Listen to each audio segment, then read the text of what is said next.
All right, well, welcome back to another episode of LorcanaChats. I am Chris, aka Questing for Lore. And with me today, I have another content creator, JDZ.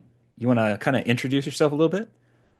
Of course, Chris. Greetings and salutations, my fellow Illuminaries. It is me, your boy JDZ, and I'm back at it again with another Lorcana video. I'm excited to be here. I'm glad you reached out. I'm usually not on this side, Chris. Usually on your side doing the interview, not being interviewed. So it might be a little bit awkward for me. So I'm happy to be here. Thank you so much for inviting me, and I'm ready to spill the beans. No, I'm kidding. I'm kidding. I'm kidding. I'm kidding. Yeah, I know, right? No, yeah, I mean, and like we were talking a little bit beforehand, I like having these conversations with people because it gives everybody kind of a little bit of insight into their favorite creators. Some of the stuff that when they're the ones doing the interviews, they may not get that kind of background and everything. So, Mhm.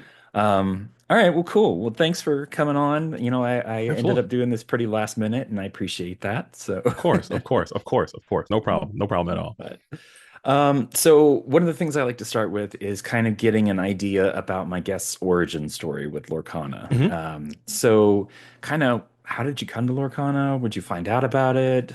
How did it Okay. become the biggest obsession in your life? Well, I originally found out about Lorcana when set one was out. Okay. I remember I didn't play during set one. I did have a few cards, I had a few packs and everything. Maybe around the kitchen table, my family and I we would play a bit, but I just couldn't get any of the product and the hype in my area. I don't know how it was in your area, but the hype was just so crazy. Like everyone was talking about it. You couldn't find packs. People were scalping packs and doing all these kind of crazy things. And I couldn't find any. We finally got some, and I played very casually, just around the house. And Mhm. then because I do have a TCG background, I played a lot of retro Yu-Gi-Oh. And then a Yeah, couple of okay. people who played that, they switched over, start playing Lorcana. They were like, "Hey, you got to play this game. It's great. It's a great game." I'm like, "Ah, oh, it's Disney trading card game. That's for kids. I'm not doing that." I'm like, "Dude, no, no, no, no. Seriously, bro. It's really, really a great game." And some people I really had a lot of respect for, they were switching over, and I was like, you know what? Let me give this a real shot. And then I started buying the cards, and I learned how to play. And I was so taken by the mechanics of the game and how the game flowed and the cards and the characters. And I'm a long time Disney fan already. Like I love Disney. I grew up with Disney. So I'm like, okay, this seems awesome. It's a great TCG. I love TCGs. It's got a great community. I love great communities. It's something to do. It's a trading card game. It's Disney. And then from there, it just like took over. It just now I'm completely obsessed. I'm all in on Lorcana, and it's just completely just I'm infatuated with it. So that's kind of Yeah. my story. How I got into it. Just a lot of friends brought me into it, and I just jumped right off of the cliff into deep water. And I don't think I've turned back just yet.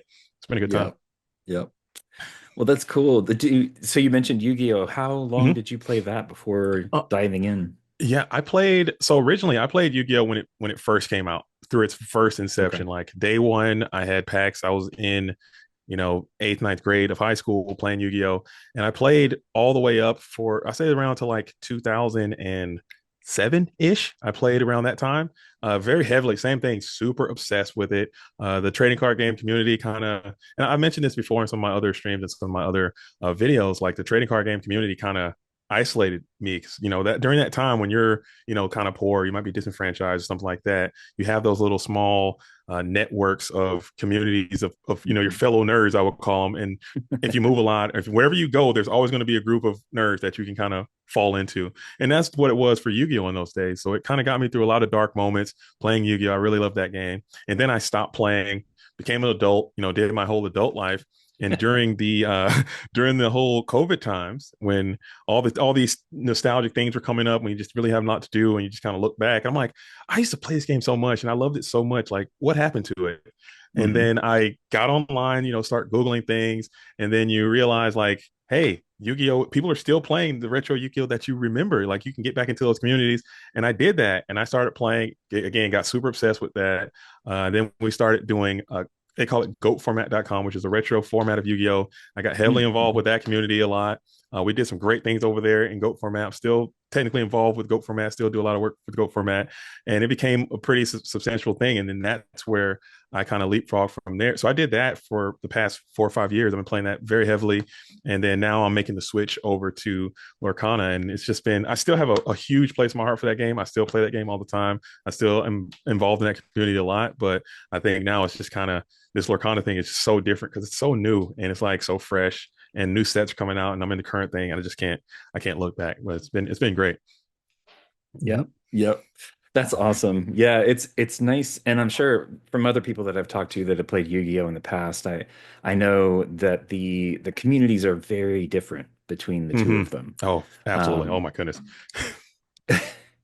yeah, That's to say the I least. mean, I'm not going to get into That's saying it details. lightly. Yeah, Yeah, yeah, yeah. I'm not, but yeah, it's interesting to see, I wonder, looking at the Lorcana community right now, Hmm. how young it is. I mean, relatively, we're only what, a year and a half in, something like that on the game. Yeah. I wonder what it's going to look like when it's years down the line. Is it going to be roughly the same kind of thing, or is it, I mean, obviously it's going to evolve, right? But It's got to evolve and it's got to change. But I believe I Mhm. don't think it'll ever go the route. And I'm not trying to speak ill of Yu-Gi-Oh in any way because I'm not trying to disparage anyone from doing anything. But the foundation of Yu-Gi-Oh, in my opinion, it's always been built on this very cutting edge, hyper competitive, super driven. Even from the anime, if you look at the TV show in which the card game is based, like even Mhm. the anime, they're playing for stake, like some supreme stakes. I don't know if this is X rated, but they like their souls are on the line. It's like it's like a bunch of things, like people are cheating and people are getting injured and fighting and all these kinds of things are on the line in Yeah. this game because it's and it just I think that kind of energy just kind of transfers over to the actual game, and it's very competitive and it's super cutthroat and is not very welcoming, and that is just how the game is. It's been that way for Mhm. 20 years. It's very gatekeepy and kind of closed off in my opinion. I don't know if if people might not feel the same way, whereas this game, since I've noticed, is very welcoming. It's very easy. A lot of people will sit down and teach you and help you. And as Yu-Gi-Oh players are coming in, I'm encouraging Yu-Gi-Oh players all the time to say, hey, this is not the same game. Those bad habits and those things that you've learned from that and the way you treat people in the community and the way you handle your business, don't do it here because this is just a different world. And Yep. I think this community is so nice and so welcoming and so kind. And hopefully that maintains. And I think that kind of energy will continue to persist throughout the remainder of this game. I believe, at least from my assumption, based on what I've seen so far. Yeah. No, I totally agree. I mean, I think it also helps that, you were saying, oh, it's Disney game, it's little kids and, all Yeah. that. But I think, that also helps kind of keep the right perspective of things. Hmm. It is all about the Disney characters and all that. And so, I like to think that that's going to be enough to kind of carry it to keep it away from some of the things that have happened in other communities. For Hopefully, sure. not as much of the toxic behaviors. And um, now, that's not to say that we haven't already seen some stuff. I mean, For sure. Yeah. obviously, there's people involved and people are flawed, so Hmm. stuff like that happens. But I hope Yeah. that it does definitely keep kind of keep going that way with But that just I mean, just influence. on the scale, like the scalability of it, like I've seen, of course, you have your bad apples. No matter what happens, there's always going to be people to do things. But I remember a specific moment. I was at a DLC in Seattle, and there was a player who lost their deck. Their whole deck box was lost. They went Oh to the no, lost and found, and someone turned it in, and they got their deck back. I was nice. like, that would never happen in other trading card games in any other place. Someone took the deck box back to the stand, and the person actually received their deck. And I was like, that is so incredible. I think I'll play this game forever just because that type of community love is something that you just wouldn't see. People will see that deck box, they'll rifle through it, they'll take all the cards out, and they'll dump the rest in the trash, and they'll be gone because that's Hmm. just I don't know. People are kind of selfish that way in other areas. So I'm glad that that is something that happened. I was able to see that with my own eyes. Yeah, yeah. And I don't know about you, but every time, because I went to the Atlanta DLC, and every time I sat down across from somebody and started playing, we had conversations. Everybody was Hmm. pretty nice about stuff. There were even a Yeah. couple of them that were like, "Oh, hey, you missed that trigger, or Yeah, you didn't get the yeah. lore off of your location or whatever." And I was like, "Oh my gosh, thank you. I mean, I'm competing against you, but thank you." Yeah, absolutely. That is for Yeah. sure. I love that. Hopefully that maintains. Granted, I know it might not be that way forever. This is year one, but as people grow, people might get a little bit more chippy, a little more competitive. But still, just that type of mentality, I think, is super good for this game and the longevity of it all. I Hmm. feel Well, and I appreciate the fact absolutely. that they, Ravensburger and everybody have kind of tried to make sure that there's at least a bit of emphasis on the kind of casual side of things. It's not just Hmm. about the DLCs and worlds and all that. That's the only things that they're doing.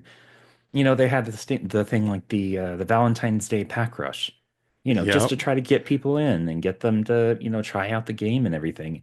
Super absolutely. casual, though some LGSs turned it into a competition, but we won't talk about Yeah. those. But yeah, that kind of stuff where they're focusing on having people, that are more on the casual side represented really well in the community.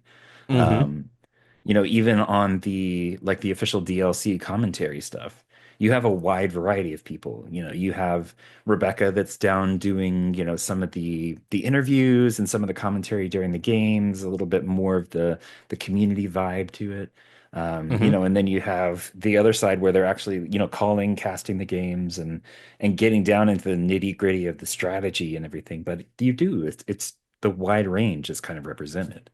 Absolutely. And you can Um, even tell sometimes by the way that they, even it goes as deep as the way they print the product. Like some of the cards that come in the packs, you can tell that card is specifically designed for a pack rush or specifically designed for a sealed or a draft. It's not just all for the competitive echelons. And they're really trying to focus on having alternate ways to get the same value, even multiplayer, which I think could be a really big thing it can boom in popularity because it's really, really fun.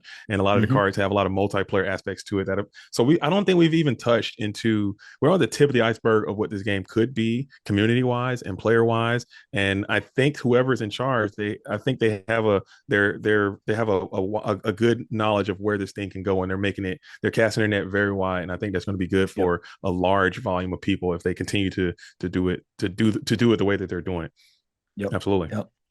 Totally agree. So speaking of casting, Mm-hmm. you've actually done some for the ICL and the Cross Continental Challenge, right? Absolutely, absolutely. I do have a deep background in doing broadcasting. Like I said, for the GOAT format thing, we would have tournaments for GOAT format all the time, and I would do streaming and broadcasting. And I have a love for it. I feel like I may not be. I might not have the tools to be the best player in the game, because I'm just limited in my anxiety or just my decision making process isn't always going to be the best. I'm going to be Yep. limited and I'm never going to be at the DLC, but I know that I have the ability to do broadcast and I love it so much.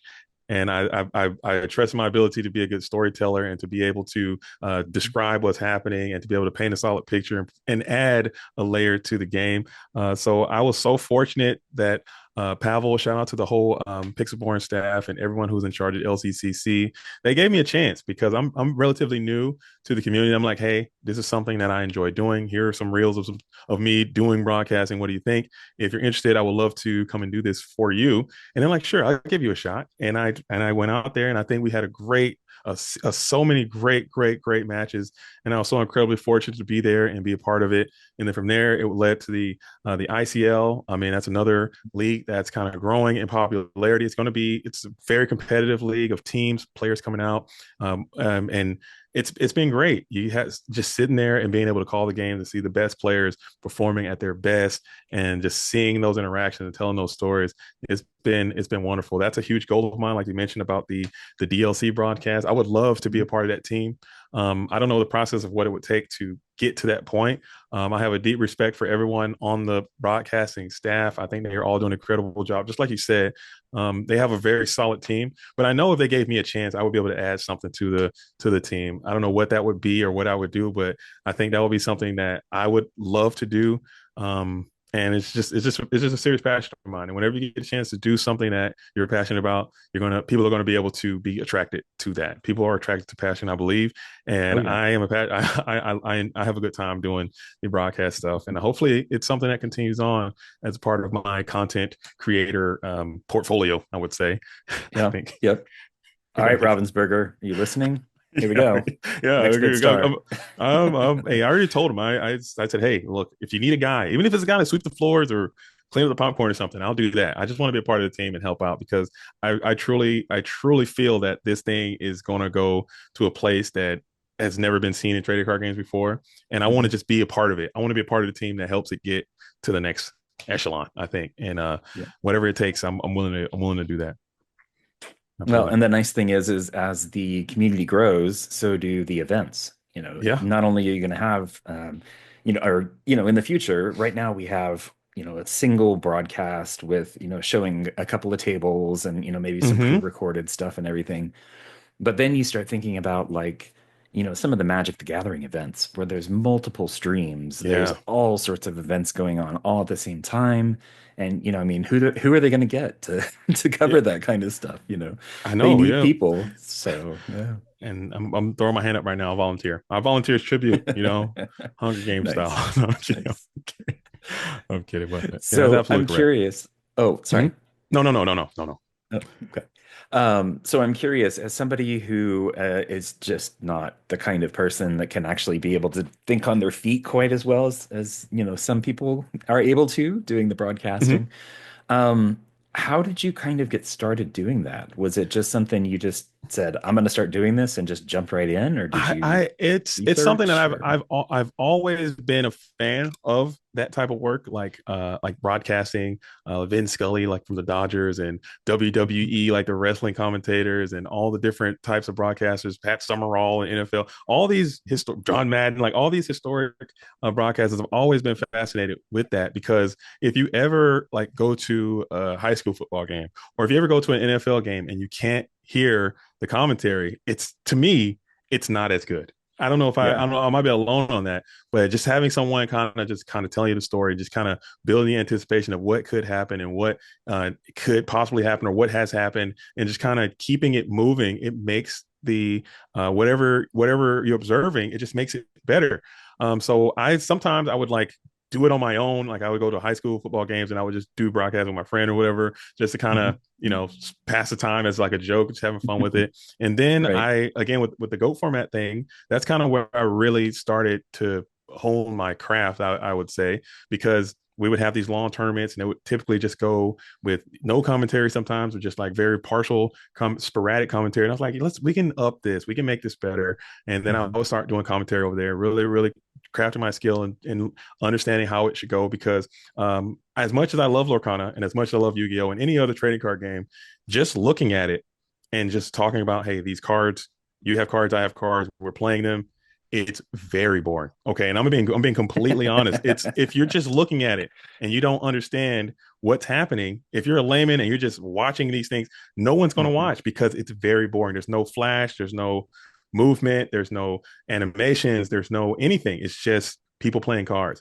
But if Yep. you can describe what's happening and understand the positions of it and tell that story of, man, this guy's got 18, he's got 19, he's got one more thing. Look, and you building this story of what is going down. Now people are like, wow, this is something that's important. Like I need to pay attention. Did he Mhm. get it? Is he going to be there? So that's kind of where I think it's gonna that's the benefit that I think that a lot of broadcasters who, especially because in different games or different fighting game commentary or football commentary or chess commentary, they all have their own different strengths that you have to be able to do. They're not, you can't do them all the same. But in trading Right. card games, you have to kind of know when to how the position of the game and how the game usually plays out, and you kind of Mhm. can start to get ahead of yourself and see if they hit certain markers or whatnot, and just be able to kind of stay ahead of it. And that's a lot of issues I see when people who are trying to get into broadcasting.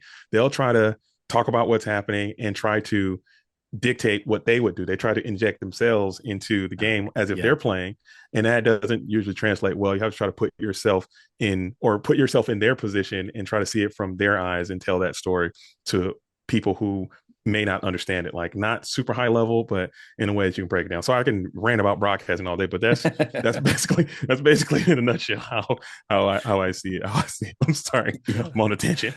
No, no, I mean, that's what this is for.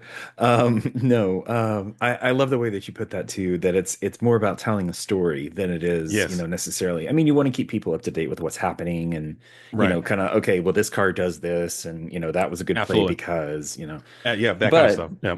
yeah, but then you start building this, this narrative almost around it, and bring in stories from, when they were playing in a different DLC or, That it's exactly. so much that can Or go on. hey, oh man, this guy inked his second Pirate's Life. He's need that third Pirate's Life. Is he ever going to get it? Oh, he Mhm. plays Visions of the Future. Did he get it? Oh, he still didn't get it. He goes for Grandma Tala, digs two more. Did he get it? Oh, he got the Pirate's Life. And look at that. It's gonna, that is Yep. stuff that people can be attracted to instead of like, oh, he inks Pirate's Life.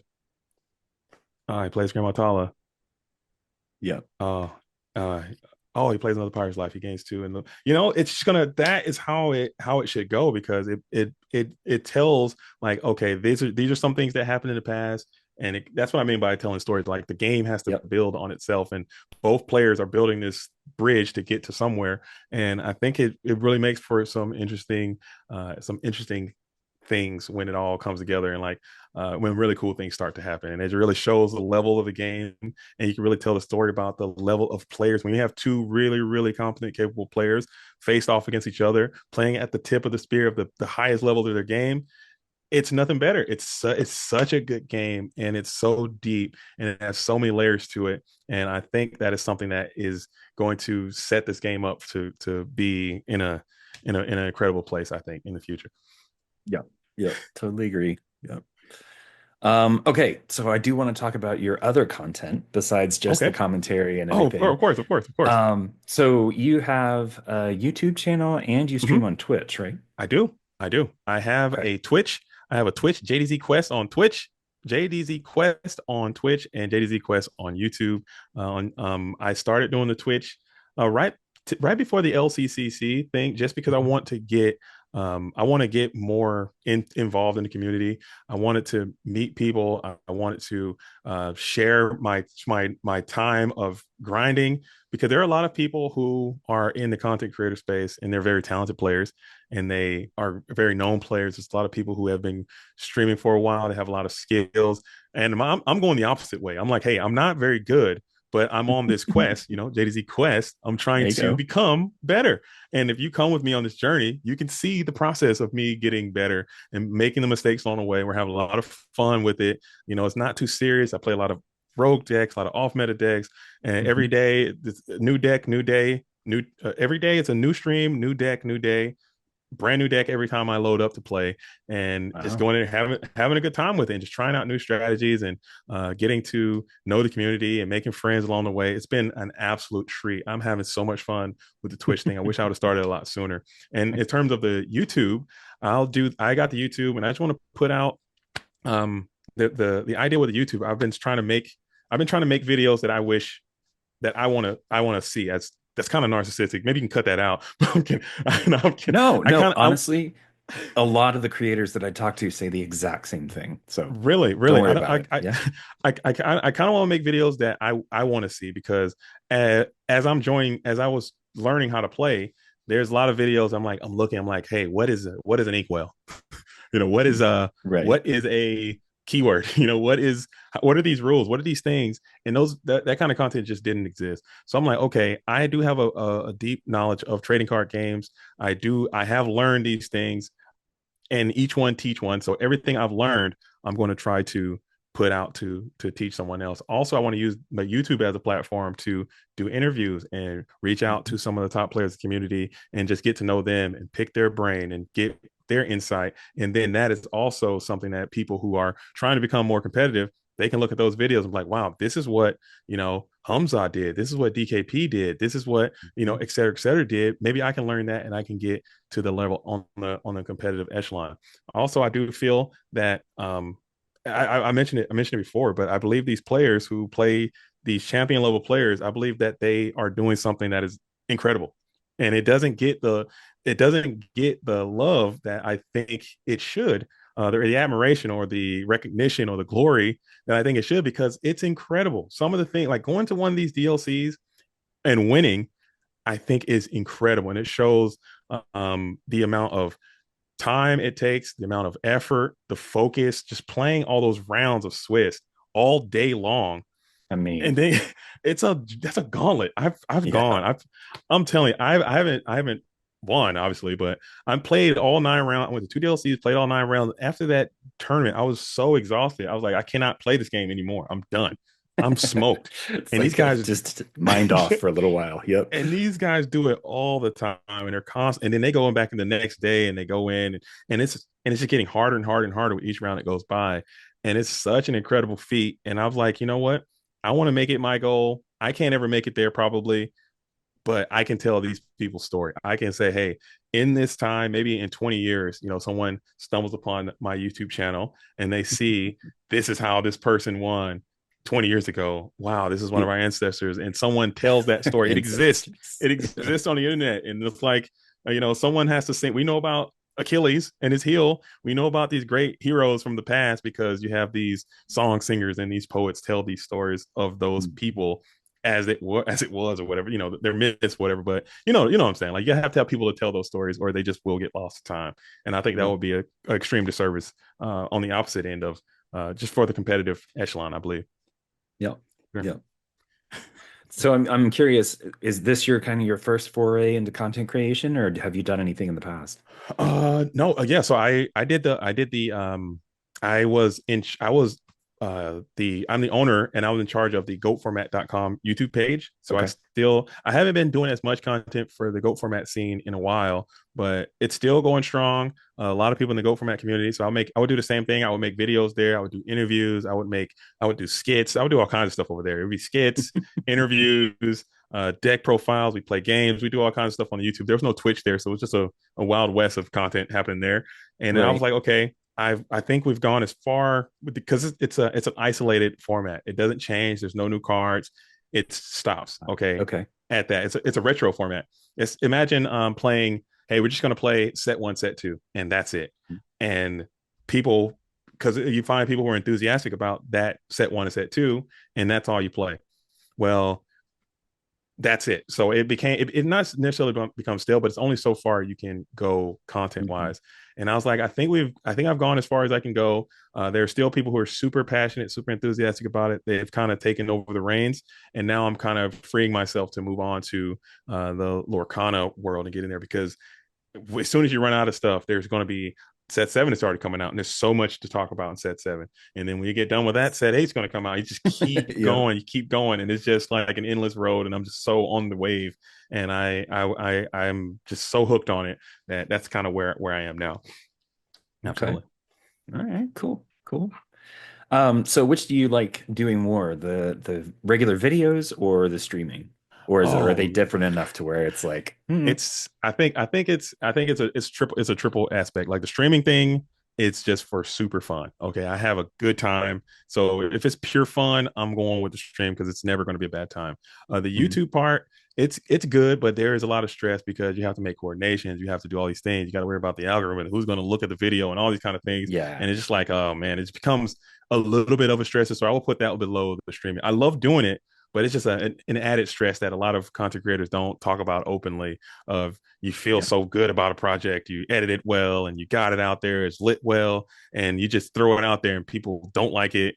You get that information back in real Yep. time, Yep. analytically, like it's on the thing. Hey, people hated Yep. this, and I'm like, well, that sucks. I don't like that. So you got to deal with that. But the editing process, I think that's something that I've become to find like very therapeutic. I enjoy that, to sit down and just kind of craft. And um, I don't want to sound like I sound so bad. Like I feel like like I'm not an artsy guy, but I do feel that I get to deploy my creativity in the Yeah. editing process, and that has become a good outlet for me mentally, if that makes any sense. So Yes, I'll put absolutely. streaming, editing, and then YouTube. As YouTube is still great, I enjoy doing YouTube. We're almost at 1K. We'll get to 1K subscribers on Nice. the JDZ Quest YouTube at some point. So that'll be cool. And it's just the beginning. So I do have some ideas. I want to do a lot of content things coming up. Maybe I'll throw some skits in there too, just mix it up a little bit. And it's going to be a good time. So yeah. Nice. That's awesome. So when you were starting out and learning, Mhm. initially for the other content, um, were you kind of like self-taught, or did you use any Um, resources in particular to kind of I level up? yeah, yeah. I think it's I think everything I know, it's all self-taught. I taught myself how to edit. I taught myself how to do the lights. I taught myself how to do all the color correcting and all the stuff that goes just from YouTube. Like YouTube is a Yeah. crazy tool that a lot of people don't use. And anything that you want to learn, like how to use OBS, how to use, green screens, how to do all this kind of stuff, you can learn everything on YouTube probably for free. And then you just got to get out there and try it. And when I very first started doing editing or doing YouTube or doing any type of creative thing in this type of space, I would always try to challenge myself to say each time I do a video or each time I edit something, I'm gonna try to incorporate a new skill into it. Mhm. Okay, I want to learn how to do a lasso effect. Okay, on this video, I'm going to do it at this point. And then I get on YouTube, learn how to do it. and then I take it over to Final Cut or whatever editing software I'm using, and I try to deploy it, and it will work. And then like next time, I know how to do it, so I can learn something else. And over time, you'll get like this huge toolkit of things you know how to do. And you're like, wow, now I can make really polished, finished products. And it's like, dang, I didn't know that I could do this. And now people see your videos like, wow, this video is great. You got to give a shout out to your editor. Well, guess what? That's me. And I'm doing it. And Yeah. I'm like, A little pat on the back there, you know. yeah, like, thank you so Yeah. much. I think I will. And then, you're like, thank you, so it's been a good journey. And I'm so fortunate that I have a wife who is my rock. She helps me out so much. She's my producer, like, and like if I can't find out how to do it, she definitely can find out how to do it and be like, okay, watch this Mhm. video and they'll show you how to do it. And it's so available. So I highly encourage everyone, and I mention this all the time in my streams and on my all my videos. I highly encourage everyone in these trying times to get out there and create something. Even if it's not making a YouTube video or making a Twitch or doing a paint, like you can paint, you can write poetry, you can do videography, you can do something, and it will make you feel so much better as a person, just to put that creative outlet out there, share that with someone and have them react to it. Hopefully someone is positive about it, and it will make you feel so much joy. So I encourage everyone to Yep. to do that if you can. And it's definitely it definitely will help you in some capacity. Yep. Well, and it's interesting, you mentioned all those things, whether it's, physical art or making Mm-hmm. videos or, anything like that, because of the breadth of the community and everything, and, the fact that it is very heavily art focused and Mm-hmm. all that. Um, it's interesting to see so many people embracing different ways to approach the game. Like, Mm-hmm. they love to play, but they're also, very creative. Some people do a lot of 3D printing. Some people Yeah. will actually do art that's based on the art in Lorcana. I mean, we've even got Chappie that does the sketching out Lorcana videos, kind of Yeah. combining more than one thing together there. 100%. It's interesting to see, where people's passions are and how they bring that to the community. I think 100%. that kind of stuff is just gonna make it even stronger in the long run. It's Oh, not just about the game, it's about everything around it too, which is really cool to me. 100%. And I'm such a big fan of, I think I have one around somewhere, but the people who go through and they will modify the cards and they'll like Ah, alter them. yes. I think that Yep. is so cool. Actually, I think I got one somewhere. I got one as yeah, well. I've got my Hades here that I like to show off. Oh, My that is camera's so not cool. zooming in it. I got my Tinkerbell right here. I don't know if you can see that. This is one of my favorite cards, but it's Oh, like a nice. it's like a altered, and like they do Oh the yeah. full Mhm. bordered art there. I Yeah, think yeah, that's so yeah. creative that people can do that and they're able to. And I guarantee you that when they finish that altar and they share it with their friends, it's just like a feeling of euphoria, like, wow, look what I did. And look how many people liked Hmm. it. it's such a good feeling that I think that's just, like you said, it's just another way to create, making play mats. I know a guy who can like draw play mats by hand Yeah, and just yeah. add them up. And it's just such a creative space to share those kind of ideas, man. It's just, I don't know. It's something about it. I love it. Yep. Yep, I love definitely. it. Well, so we're talking a little bit about the community. Hmm. So I'm curious. I know you said you're relatively new to the community, kind of really Hmm. getting out there. Already making a splash, by the way. Thank you. You've got lots of great content, and I've caught up on some of the streams and everything. But um, but I'm curious, like, what's your favorite part so far about being involved in the community, and maybe places where you think we could be doing things a little bit better. Um, my favorite part so far, like I said, I'm a big person on community. I'm a big on people. And the people that I've met in this community have just been so great, so gracious, so kind, so tender. It's tender-hearted, like sweet, man. It has been very welcoming as a new person, especially a new person to a content type space. Because for some reason, I don't know why, like historically in content type areas, creators tend to feel as if, hey, this is my audience. Again, I got to Yeah. block, I got to protect mine because this guy's coming in. Oh, he's making these videos, I'm making these videos. We got to compete. Like, and I don't think that's the right way. I don't think Hmm. that's the case. I think and what I've learned from this community specifically, they were like, hey, this guy's making great videos. Let's help him get out there. Let's share this stuff. Let's Yep. all come together. Because if I can go out there and I can find an audience, and you can go out there and you can find an audience, And maybe people might not like me, but they like you, and that's great for the game. Maybe people might not like you, but they like me. That's also great for the game. Or maybe what is more likely to happen is that, hey, I like Chris. Oh man, I found out about JDZ from Chris. I like JDZ now too. And or people's like, hey, I found about JDZ and I found out about Chris and I like him now too. And we all can grow together as it all Yep. rises and more people come into the game and more people continue to grow. And it's just going to be this harmony of people growing and helping and growing this big Mhm. elaborate network of community. And I think that's going to be a good thing overall. So to Oh answer your yeah. second question, my thing I'm not necessarily disappointed, or what I would like to improve is I would like to see more people get into the content space. I would like to see more people making things. And I challenge people all the time in my stream, especially really, really competitive players, because they're in, just because we talked about earlier, there is a separation I feel between the competitive community and the casual community. I believe Hmm. there is a lot of casual content out there. There's a lot of content being made for, for people doing other things. But I think that having an area where there is a lot of for some competitive content to get in there too from high level players making YouTube, because a lot of that information is going to be of great value. Okay. Hmm. These DLCs, they have a tremendous prize associated with them. So if I have information that can help me win a DLC, I'm going to try to maximize that information and monetize it, which I'm not saying that you shouldn't do that, because get what you can get in anything.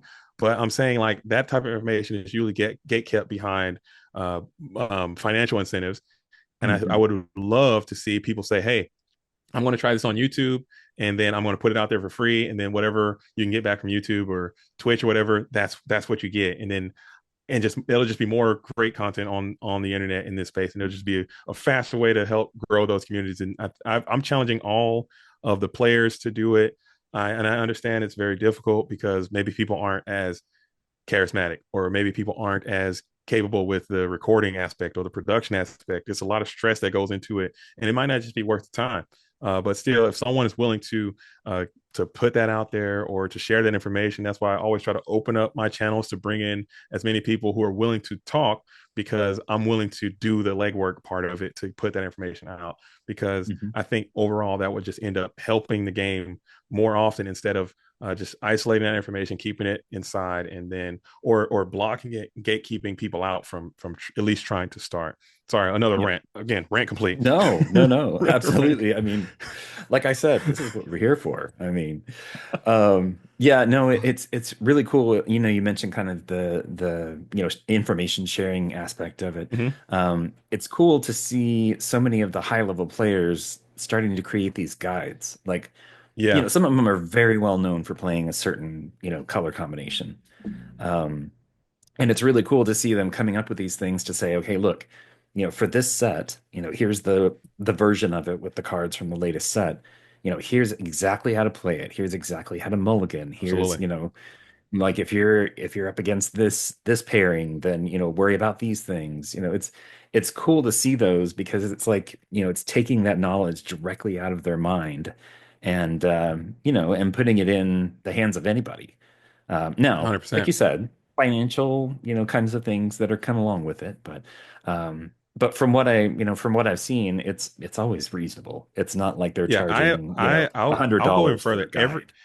every every single guide that I've came across, I've bought. I bought them all. Yeah, I think they're usually like $10 a guide or whatever. I yeah, buy something every like that. single one of them because I want to support, and I also want to learn and get better. And what Mhm. that's like a you have the whole, like you said, they've done countless hours of research and preparation and learning and put the knowledge into this thing for $10. Usually it's what they Mhm. cost, 10, $12 or something. And I'll buy it because I want to support them, and I want to encourage them to continue to, even if it's not the content that I want to see or the form that I want to see. I would love to see that type of information on YouTube in a 10-part series or something. I'd watch Yeah. it, and a lot of other people would watch it, and a lot of other people would tune in, and a lot of people would subscribe, and I'm sure you would get to a monetization zone relatively quickly, and Yeah. you would make more than $10 for the same Yeah. information that you're Yeah. you, And it's you just make out more there. than, It's not like yeah. they have to recreate it. Yeah. Yeah, it would make more than what you would get Hmm. over that same amount of time if you were to do it that way. But again, it's I understand it would take a lot and would have to be put out in such a way, and you would have to constantly feed the algorithm of the YouTube and make videos Yeah. all the time. You might not be willing to commit to that. So I understand the both sides of it, but I'm just saying. So I'm going to continue to support because I want the content. I want the players to keep making it. So if they see that people are buying it, and maybe they might encourage people to continue to do it. But I Mhm. personally would love to see that stuff on Twitch. I would love to see that stuff on YouTube in interviews or in some type of overhead cam gameplay or something, just to kind of help people more. And I think that would be good Yep. personally. Yep. And honestly, when you think about it, $10 for a guide that is coming from somebody who's, an expert in playing the deck that it's about. Mm-hmm. And you have to consider all the time that they've spent practicing, Yep. playing, grinding away at these things so that they do know it, back and forth, and, dream about it at night. It's, I'm Yep. sure some of them have dreamt about Lorcana matches at night, just because they're 100%. worried about a certain matchup or it's a lot of effort on their part, even if they're not Mm-hmm. making, YouTube or Twitch, or that kind of content. It's a ton of work. And 100%. yeah, it definitely respect it, regardless of how it comes out, if it's video, if it's text, if it's, Mm-hmm. graphic, whatever it happens to be. It's, there's so much, potential information that's out there. And it's great to see people that are happy to share that stuff too. There's some people, I mean, there's people that do coaching, and you Mm-hmm. you pay them to Absolutely. Oh yeah. basically say, okay, this is what you're playing, here's how to play it the best, and it's real-time feedback. It's all sorts of reinforcement about, oh yeah, you're doing this great, or maybe you need to improve here, think about this, which is really cool to me. I this is my first TCG, and so Okay. to think that there's that kind of stuff around it already.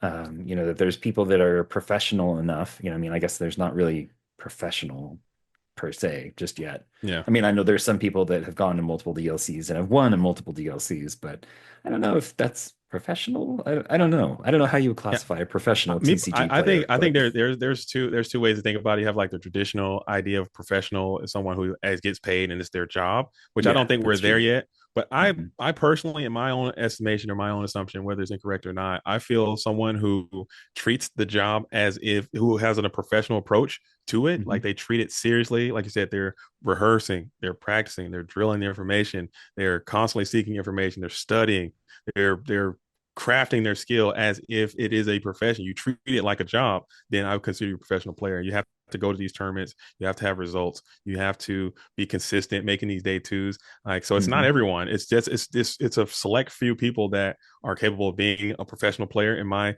opinion. But right now, I don't think there's an actual legitimate professional Lorcana player. Just Yeah. not. It's not defined enough yet. But I believe that there are definitely some people who take this game extremely serious. They put a lot of time into their craft, and I consider those players to be professional players. Honestly, All right. Fair. Yeah, there are definitely some people that spend a lot of time on Lorcana. yes. And I consider myself, I love playing. I love, I'm making content, talking with other Mm-hmm. creators and everything, but sometimes it's nice to just unplug and go play video games or something. But, Absolutely. when I look at how much work they put in on this stuff, I have to wonder how much of their day is dedicated to, thinking Yeah. through play lines, thinking about decks, Yeah. deck building in their That's mind while they're doing other stuff. And, I don't, I get and, it. I and mean, that's if that's you're why I say highly I don't. competitive, yeah, great. I'm fully content. I know. That's why I'm like, hey, I'll never be a DLC champion, or I never probably make a top eight. I'll never get a golden Mickey because that is what's required. That's the Mhm. starting point to get to that level. Like you're not going to just get lucky and luck into it. All those Yeah. guys, that's why you see some of the same names making it and some of these same personalities and they have some of the same tendencies. They're all dedicated to the cause like so hard that you're just Mhm. Ryan, you got these teams and you're studying and you're running analysis and you're running lab work and you're running tests and all these kind of things to get those results. And I'm like, I just don't have time to do that. And I just don't Yeah. have the inclination to Yeah. do that. I'd rather Yeah. just get out here and play my puppies, man. I want to play my racers. I want to play I my mean, Jafar Will. I want to do whatever I want to do. And if it happens, great. But I can't, I just can't dedicate that amount of, it's just so much. And it also just adds a whole nother layer of stress to it that a lot of people don't talk about yeah. because what happens when you put in that much work? and you grind so hard and you don't get the result that you want. Hmm. And that's going to send that, at least for me, because in my heart, I'm a very competitive person. But if I don't, if I'm putting in that amount of work and I'm doing that much study and that much research, and I don't get the result that I want, it'll drive me insane. I'll be so upset with Yeah. myself and so upset with the thing, and I'll start to dislike something that brings me an incredible amount of joy. I will start to not like the game Hmm. I'm playing because it's becoming this job or it's becoming this labor instead of something that is a hobby, is something I go to relax. And now it's becoming this huge point of stress in my life. I'm escaping the stress to play this game. Why add more stress? Yeah. So that's why Yeah. I'm fully content on being where I am. I love making the content part of it. I would love to do the broadcast part of it, but just that level of stress and that level of disappointment, I just don't want to even consider putting that on myself. It's just not worth it, Yeah. I think. Yeah. Yeah, it's interesting to hear stories about even like the top level players, that they're Mm-hmm. like they'll go and they'll play in those last couple of matches. And I forget who it was that I heard that basically they played their match and then it was being streamed, so there was a delay. So everybody was watching the Yeah. stream. But some people saw him come out and like run, out of the room, basically. Oh Um, wow. and come to find out, it was just because of the stress.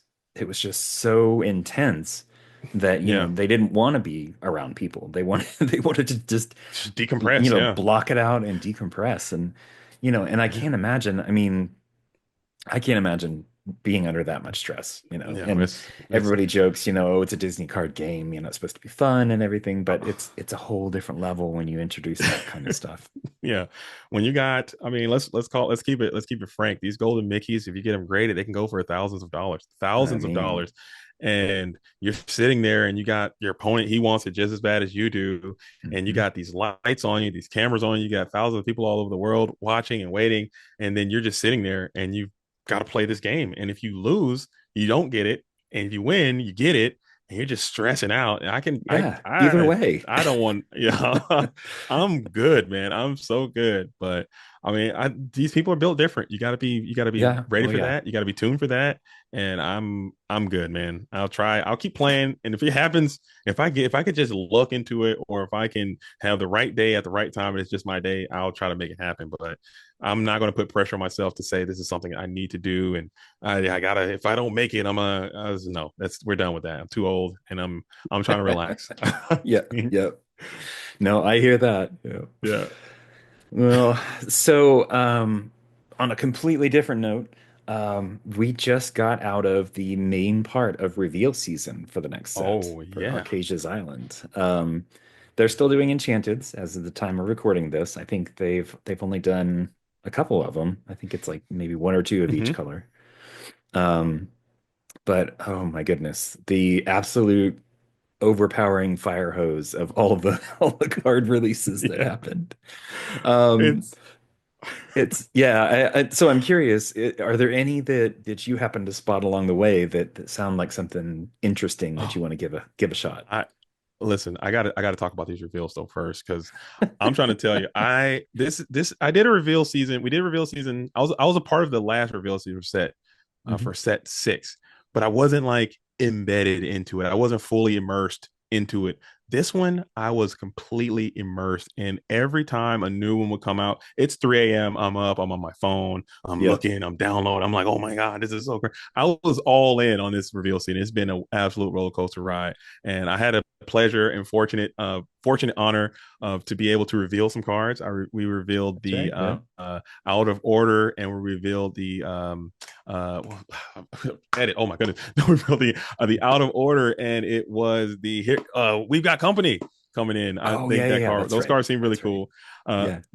Those cards seem really cool. But so I was really bought into it, but I'm so looking forward to this Tamatoa. I love playing Blue Steel. I love Yep. that artwork, the enchanted, and they made it enchanted. Oh my goodness, they got Oh the yeah. enchanted Tamatoa. I'm so excited for that. I want to try this new Bell card, the common one that can pop an item and play itself. That Oh card's gonna be yeah. really The three cool. drop or whatever. Yeah. The 3 drop, and then they Mhm. dropped the enchanted Aurora, the new enchanted Mm. Aurora card. Have you seen that one? It is Yeah, yeah, that's gorgeous, beautiful. man. They Yeah. really outdid themselves on the artwork on these enchanted cards for this set, Mhm. and I'm so looking forward to it. I might have to sell a kidney or some plasma or some I type know. of take out a My second wallet's already mortgage or something. screaming at me. Yeah. Yeah. Yeah.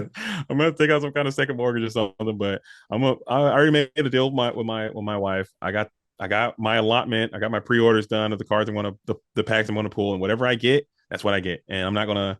Hopefully, I can pull something great. I get two cases of the newest set every time, That's and quite a that's bit. yeah, it's a bit. So you should with two Yeah. cases, you should be able to get in theory at least a playset of every card. Hmm. Maybe you might miss a few legendaries here and there, but and you might get at least two enchanted. And whatever I get, that's just what I'm going to get, and I'll be content. So that is that's how it's going to go. I'm super excited for it, and just all these new mechanics they added, all the dual ink stuff that they added to the Hmm. game. I think it's just going to add more fresh layers to it. I'm just so excited to where the game can go, man. And it's just the beginning. I think this is so just the beginning of it. And I'm so glad that I got here as soon as I did. I wish I could got here a little bit sooner, but I'm so happy to be here and just see where this thing can go next because it's just so many places that it can go to. I'm excited to see where they take it. Oh yeah. Yeah. And you have all this history of TCGs to pull from, not that they're gonna like Mm-hmm. copy a bunch of stuff from other games, but you kind of have this built-in audience, I guess. The people Yep. that play TCGs or that, TCGs interest them, it's all already there. And so it's like, okay, this is not a brand new kind of thing, Mm-hmm. brand new kind of game. Um, but yeah, it'll be interesting to see how the meta, comes out for this one. And I know there's a lot of good Sapphire cards that came out. So Yeah. the Sapphire players are happy. Everybody else is kind of, but I mean, it could you be some know, cool stuff happening. I think the Ruby Steel players they got yeah. some cool things. I think the Steel Song players they're feeling pretty bad. They didn't really get too much. Yeah, poor Amber. Oh, Yeah, they're feeling pretty sad about it, but I still think it's yeah, going to be playable. I think a lot of the cards are going to be. It's just going to take time, and it's going to take time, yeah, I don't know day one versus the, but I guarantee we have the same conversation again when set eight is coming out. We're going to be like, wow, that I did yeah, not see that deck coming. I didn't see yep. this happening. Holy, I can't believe that the new deck is now the best deck. Oh, great. Because people are going to be already combing through the things and going through the old card pool and trying to find the next thing. And it's just so wide open that it's just it's gonna be a great time, I think. Yeah. Well, and that's the really cool thing about it is that, we're getting to a point like there for a while with like the first three sets, we had a decent amount of cards, right? Mm-hmm. But now that we're getting into seven and then, up to eight, nine, 10, as it grows, that card pool is just getting bigger and bigger all the time. And Mm-hmm. so it seems like, for the first couple of sets, at like, competitive events or like back when we had the online client that shall not be named, um, you had a meta that was a certain number of decks, and it was like three or four, and that was all anybody played. If you played Yeah. off meta, it was just like, why even bother? But now, you get these decks that win these DLCs and they're like they have random cards in them. Yeah. Stuff that nobody is like, oh yeah, I forgot about that card, Yep. And it works out perfectly because the person playing the deck knows exactly how to pilot it and when to play that card and what it's Mm-hmm. for. And I think as the card set grows, we're going to see more and more of those kind of weird off meta decks, and it's going to be less and less to where, there's those three or four decks that are going to take over everything. It's going to, I hope over time it'll kind of even out to where you'll have those decks, those meta decks, but then you'll also have a large number of non-meta kind of things that, Oh, you know, 100%. are played at DLCs or played at Worlds or, big, huge competitive events. So it'll be interesting to see how that all kind of starts panning out in the future. For sure. As someone who loves off meta decks, who loves rogue decks, I personally would love for that to be a reality because I love switching my decks. And even in this game, like we do have like a tier list of decks and power levels of decks. Like there's a Mhm. pretty established A tier level decks Yep. that you're going to see at competitive tournaments. It's like 8 or 9 of them, but they're very strong decks. Yeah. But if you can just get into that B tier, C tier level, there is so many decks you can play that might not be the very, very, very best deck, but if you're playing it well and things line up right for you, you can beat some of those A tier level decks like Oh yeah. relatively often. So I think if you're not playing in a tournament, or if you're just going to your local game store or playing a set championship, you can make it happen. Like I went to set championships and I played every time I played a different deck, and I was able Hmm. to get four of the Scar cards playing a different deck every Nice. single time, and it Nice. was it was cool, man. So it's possible. It's Yeah. granted, if you go to a DLC, then maybe not. You probably won't win if you're playing your, Yeah. your queens, your pure queens tribal deck. It might not work, but you can beat somebody. You'll win some Yeah. games for sure. Yeah. Yeah, Yeah. for Yep. sure. Definitely. So I'm curious, since you did play Yu-Gi-Oh before, Hmm. you kind of have a little bit of perspective around, TCGs and different mechanics and, or even just, the game in general. Absolutely. Um, is there anything that you think that should be added to Lorcana in the future that would make the game better, in your opinion? I think honestly, I think they're doing a pretty bang up job. I think they're doing a great job of managing. Instead of things that they should add, I have a list of things that they should not add to make the game, to keep the game Yeah. going. Okay. Like Fair. if you I could take it the other way. I think what they're doing, I think is great, but I would love to see them not add, if that makes any sense. I know that's a double positive or double negative or something. They should not add anything with tossing coins or rolling dice. I would hate to see Ah, that, because that came yeah. in Yu-Gi-Oh! Like a lot of RNG effects. Hey, roll a dice, do this, flip a coin, do that. Hmm. I don't want to see any of that stuff added in. I don't want to see any side decking. I don't know if you're familiar with side decking, but in other trading card games, they call it sideboarding, side decking, Ah, where you have yes. an additional deck in addition to your own deck, Hmm. where like during in between games, you can add new cards to your deck, take some out. I think the inking, the way we ink and inkable stuff, forcing people to build their deck in a certain way, I think that should always be maintained. I don't think they should add any tokens. If they could just do no tokens, I know they're going to. They're probably going to make all this Yeah. stuff is going to happen, but I just don't want to see any token like, oh, play this card, add this many, quest tokens on your board or do whatever. I just think it's going to add too much to it, and that should Hmm. just keep it nice and clean. But yeah, those are just on the top of my head. I'm sure I have a whole laundry list of things they shouldn't do, but everything that Yeah. they have done so far, I've been full agreement with it. And even if they add the things that I said don't add, I'm not going to stop playing. I'm going to keep playing and just have to deal with it. But those are just personal things I don't They want to see. grumble while you're doing it, Yeah. just shaking the Oh, there we die. go. Roll the dice. There we go. Oh, I got a six. I guess I'll banish my guy. I don't want to see it. Yeah. Yeah. Yeah, it'll be interesting to see, because again, they have all that stuff to pull from other TCGs and unfortunately for these certain games, the ones that have kind of fallen by the wayside or didn't really manage to kind of take off, the Ravensburger folks can look at that and say, okay, let's not do that. Right. This It's is like why this, this this didn't is work. why this game failed. Yeah. So, but yeah, no, I totally agree. I think, as long as they kind of try to keep it clean, keep it still approachable. I think that's one of Hmm. the key things too for the game is that, I mean, there's a lot of mechanics. We've gotten a lot of stuff over time, but it all seems to be pretty understandable, for somebody that Hmm. may have not played a TCG before. Right. Now, if they have, then they'll pick it up right away because it's similar kind of effects to other games. Hmm.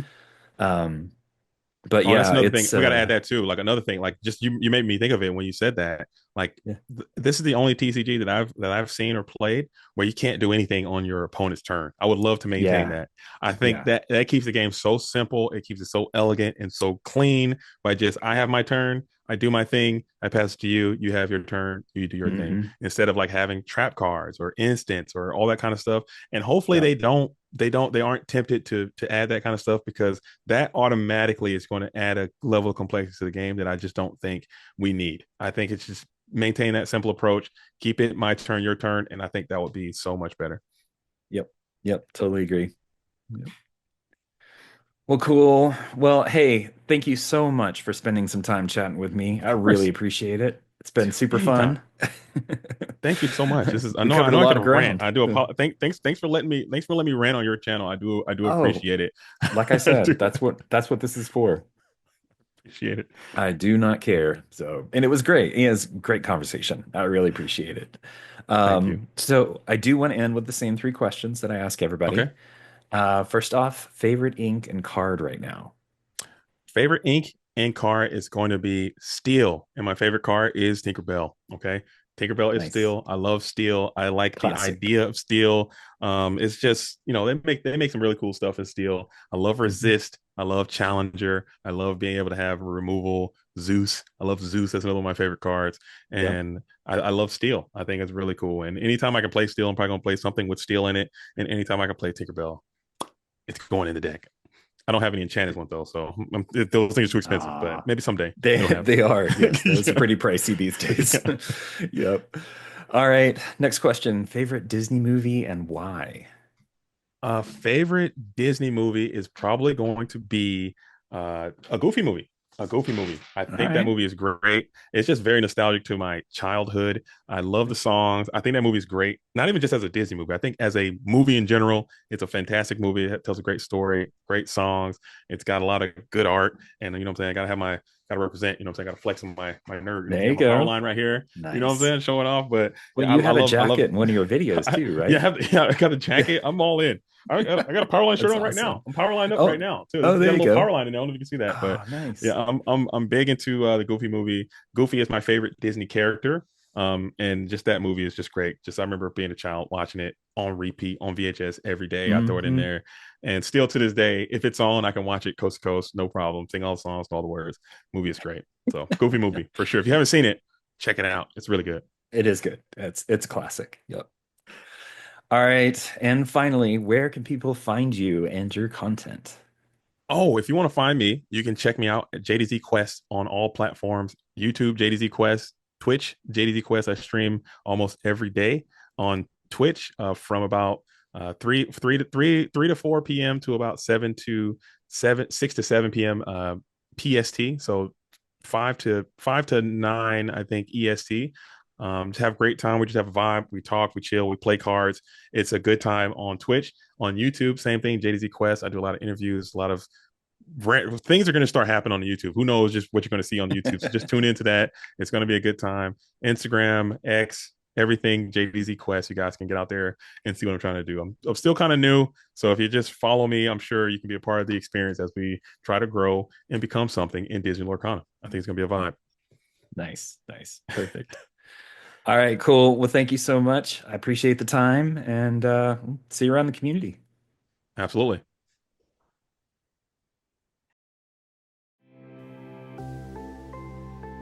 Thanks for joining us on today's episode. If you liked what you heard, make sure to subscribe and rate or like us on your platform of choice. If you'd like to reach out to the show, you can email us at lorcanachats@gmail.com. You can also find us on Twitter or X at LorcanaChats, the podcast at podcast.lorcanachats.com, or just lorcanachats.com. We love feedback on the show, and let us know if there's anyone you'd like to hear from in the Lorcana community. See you next time.